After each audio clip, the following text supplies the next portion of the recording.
ঘর যদি কেউ দেবো বলে তাহলে ঘর নেবেন না কেউ?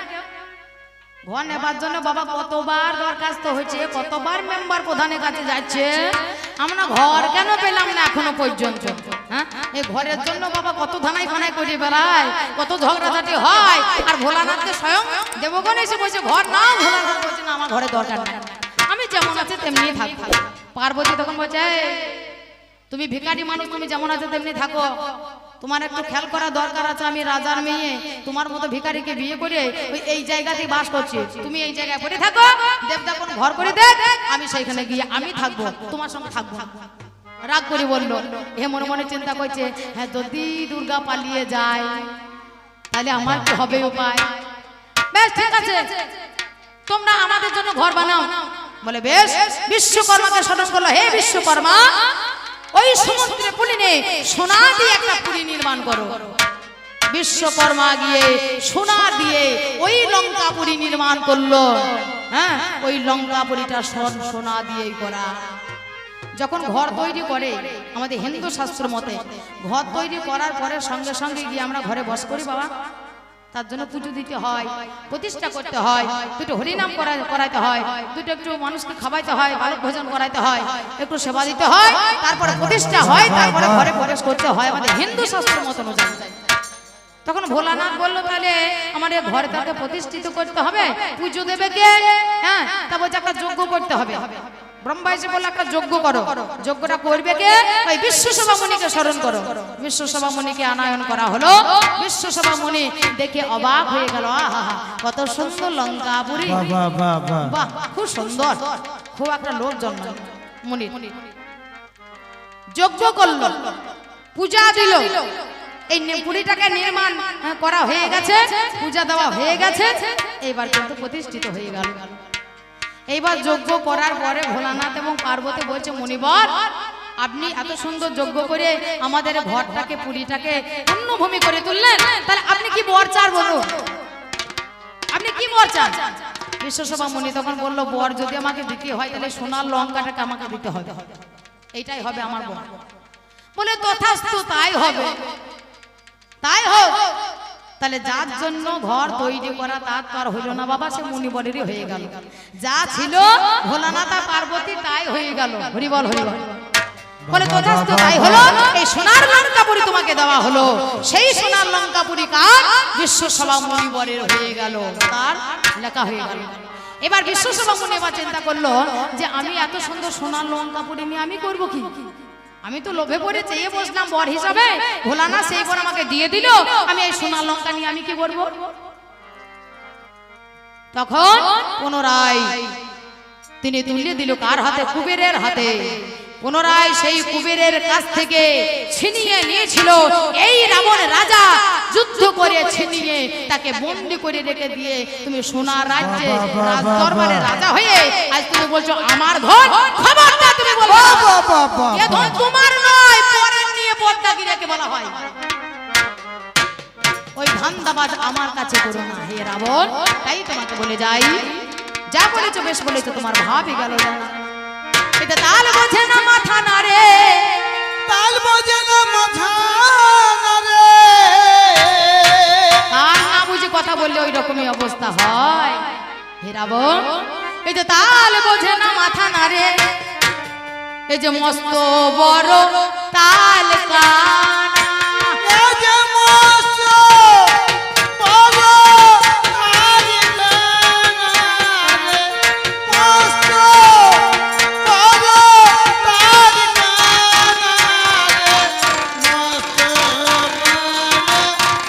কানা রে,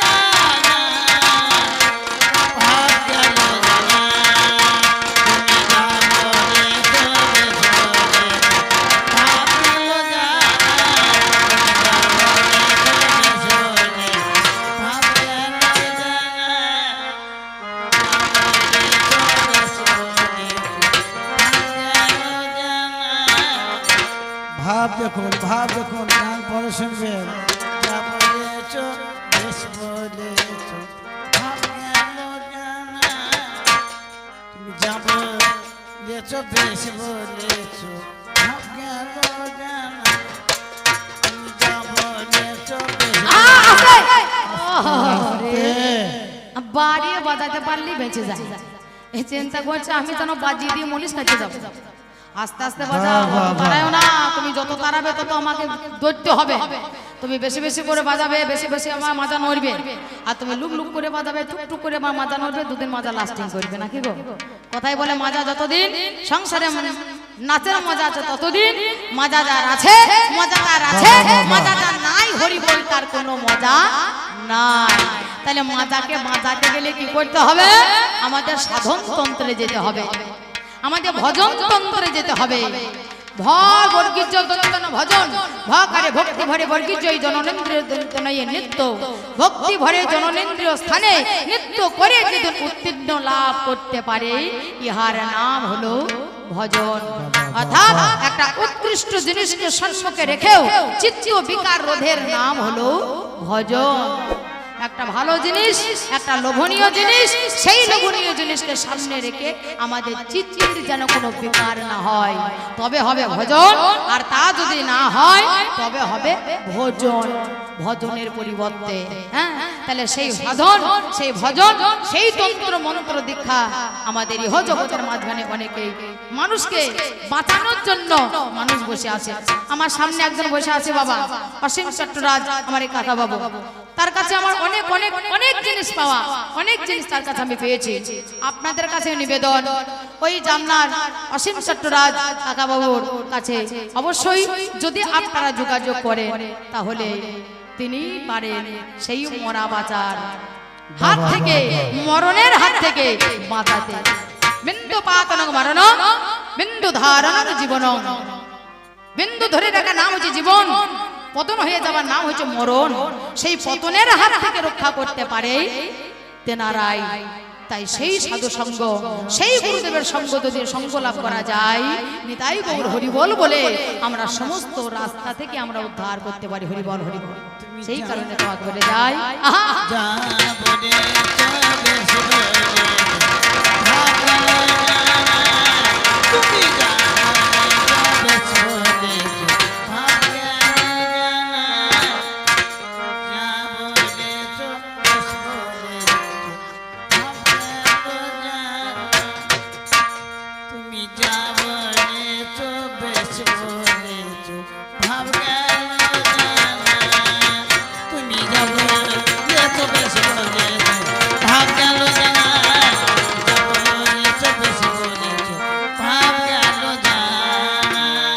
কয়লার কালি দুধে ধুলে, কয়লার কালি দুধে ধুলে রং যাবে না বাবার কালে।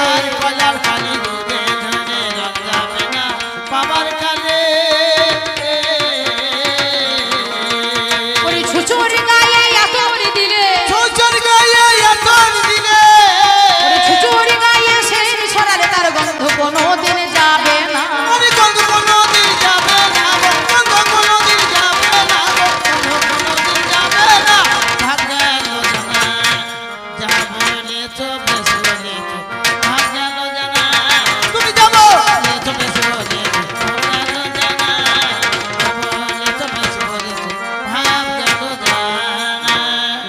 আখের জমি আলে গেলে, ওরে আখের জমি আলে গেলে কুকুর সুম ঘাস অনেক মেলে।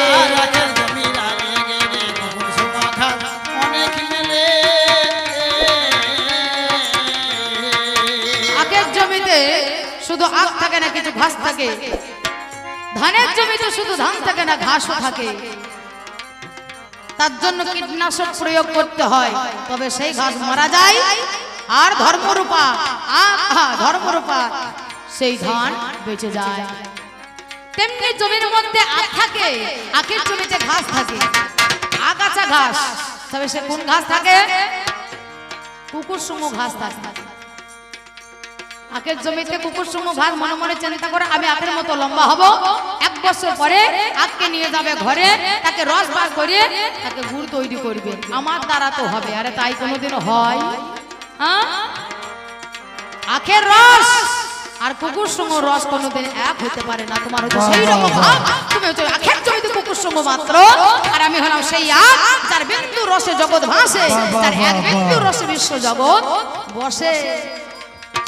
আখের জমির আলে গেলে কুকুর সম ঘাস অনেক মেলে রাখের জমি রাজে গেলে তখন সোনা ঘাস অনেক মেলে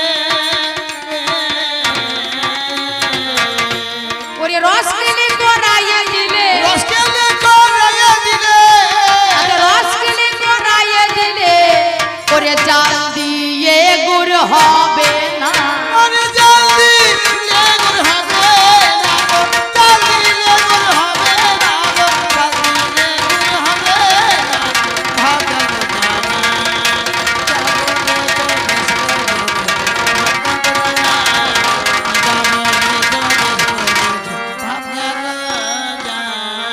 যা হয় না তা হবে না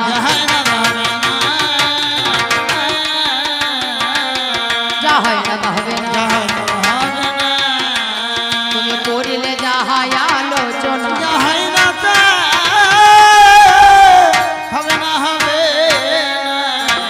বলিতে বলিতে কথা আমার পাল্লাদার গায় আপনারা সেই কথা শুনলেন সবাই তিনি বলে কথা আমি শুনি হেতাই আসো রমা ঝাড়ে বলোই আমার রামচন্দ্র তুমি বিচার করে রাম বলো তুই আমার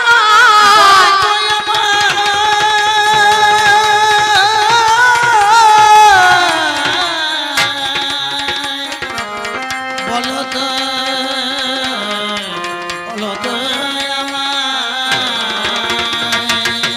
এই যে রাম নাম হয় কোন ধাতুতে এই রাম নাম এলো বলো না আমায় রম্য ধাতু হতে এই রাম নাম এলো আজ একবারে রামে নামে পাপ হরে যাই ভালো একবারে রামে নামে যত পাপ হরে ওই যে পাতকিরি সাধ্যে নেই তত পাপে করে বাবা আজ এই কথা দেখো বাবা বুঝাইয়া দেয় আজ একমাত্র বৈশিষ্ট্য বেকার বাজানা নাই একদিনে দশরথ রাজা ওরে ধর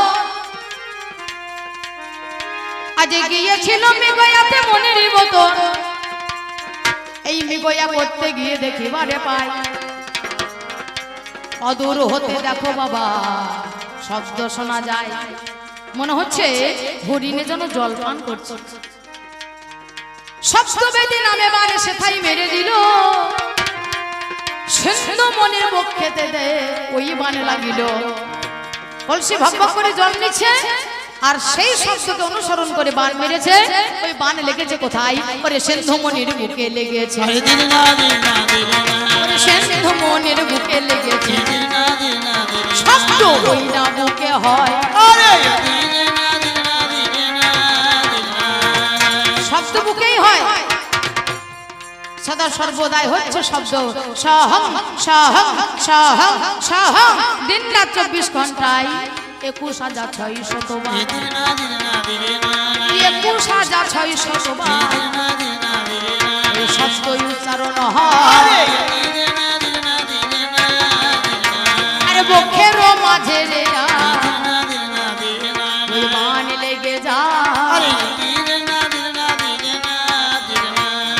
বুকে মাঝেতে যখন বান লেগে গেল এইবারে রাজা গিয়ে সেখাই দেখতে পেল আর কেউ নয় সেখানেতে কোনো মৃগ নাই একমাত্র মনে বরে সেই সন্তান হয় অন্ধমণির পুত্র সে যে সিন্ধুমণি হলো এইবারে তিনি দেখো বাবা জওয়ানিতে এলো যত্ন করে আজ আমি করিলাম নিধন করজোড়ে বলে রাজা নিল গো তখন এইবারে বলে পড়ে সে ছাই নিয়ে গেল যেখানে তেমনি বরে সেজন বসেছিল অন্ধ মনে বসে আছে পুত্রেরই আশায় জল আনিতে গিয়েছে ওই পুষ্কনিতায় পুনরায় অন্ধমণি বলিয়া রে কয় এলি বাবা সিন্ধুমণিতে জলামায় এহেন সময়ে রাজা ওই মণিকে কয় আমি তোমার পুত্র নয় রাজা মশাই হয় রাজন আপনি আমার তো বড় সৌভাগ্য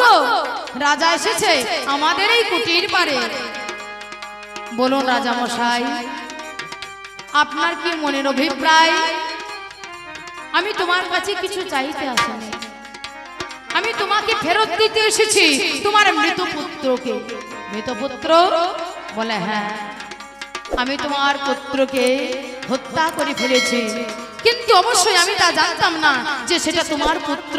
আমি ভাবলাম হয়তো হরিণের জল পান করছে, তাই আমি এই শব্দ ভেদে বানিয়ে আমি আপনার পুত্রকে বধ করে ফেলেছি।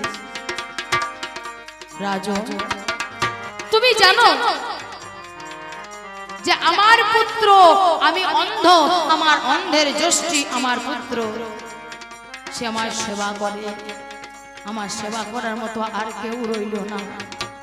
আমি অন্ধ, ওর মা অন্ধ, আমার সেবা করবার মতো আর কেউ রইল না। হ্যাঁ, পুত্র পুত্র পুত্র বলে আমায় কেঁদে যেতে হবে। যেভাবে আমি কাঁদছি সেইভাবে তোমাকেও পুত্র শোকেই মরতে হবে। রাজা দশরথ বলল, মুনিবর আপনি ভুল করছেন, আমি সন্তানহীনা, আমার কোনো পুত্র সন্তান নেই। আমি কেমন করে পুত্র শোকে আমি মারা যাব? বলো বলো মুনিবর কথায় একটু ভাবো। মুনিবর এই বলে তাকে আবার পুনরায় অভিশাপ দিল, পুত্র যদি না থাকে তো 4 পুত্র হবে। 4 পুত্র হবে, তুমি রামকে দেবে বনে, কেঁদে কেঁদে মরবে তুমি সেই রামের বিহরে। এই বলিয়া তিনি যা কই অভিশাপে দেয়, এইবারে রাজা তিনি চিন্তা যে করয়, কেমন করে এই অভিশাপ থেকে মুক্তি আমি পাবো? একবার মনে মনে একটুখানি ভাবো। এইবারে বশিষ্ঠের কাছে চলে যাবে, রামে নামে দিয়ে তুমি তাতে মুক্তি পাবে। বশিষ্ঠের কুটিরেতে যখন হাজির হয়, এইবারেতে বশিষ্ঠের ঘরে দেখো নাই, তার ছেলে বামদেবে সেই কুটিরেই আছে। এইবারে পুনরায় গেলেন তাহার কাছে। মুনিবার বলে, বাবা তো বাড়ি নেই, সে তো তপস্যায় রত। বলে, তাহলে আমার মনের বাসনা কি পূর্ণ হবে না? এ ভাবলে বলে, কি হয়েছে? আমার এই ব্রহ্ম সাপ থেকে মুক্তি পাবো আমি কেমন করে? ব্রহ্ম সাপ থেকে তুমি মুক্তি পাবে, তুমি মুক্তি পাবে। হে রাজন, কিভাবে মুক্তি পাবে তুমি জানো? 3 বারে রামের নাম যখনই বলিবে,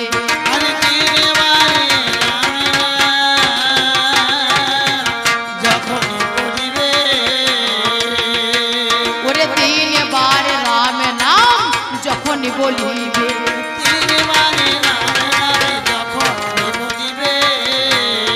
ব্রহ্মপাপ থেকে তুমি মুক্তি পেয়ে যাবে। এই বলে বামদেব সেদিন বলেছিল 3 বার রাম নাম করো, রাম রাম রাম, 3 বার রাম নাম করেছিল সেদিনকে। দশরথ রাজা ঘরে ফিরে যায়, পুনরায় বশিষ্ঠদের ফিরে এসে সেদিন বলেছিল, ঘরে কেউ এসেছিল মনে হয়? বলে, হ্যাঁ এসেছিল। মহা